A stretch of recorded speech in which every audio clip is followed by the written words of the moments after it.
Militer Rusia merilis video rekaman senjata yang disita selama operasi militer khusus di Ukraina, Rabu tanggal 27 April. Banyak dari senjata tersebut masih terbungkus plastik.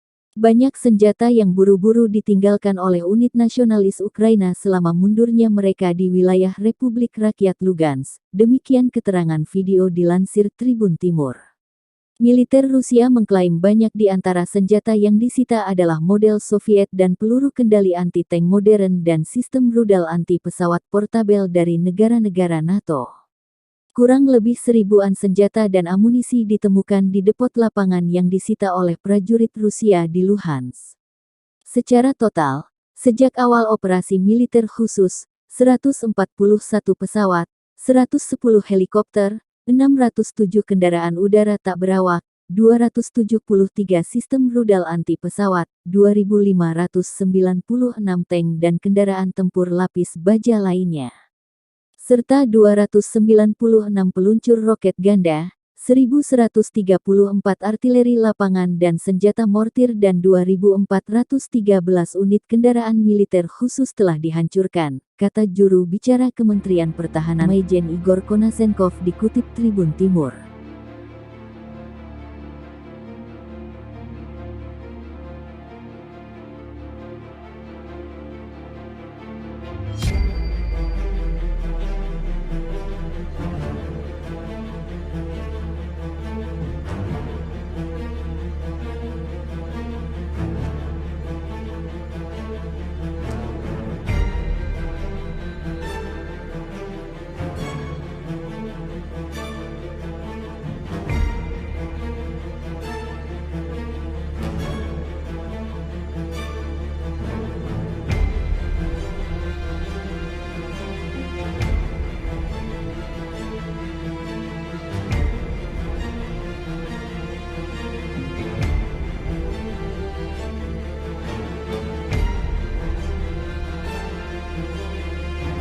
Terima kasih sudah nonton, jangan lupa like, subscribe, dan share ya!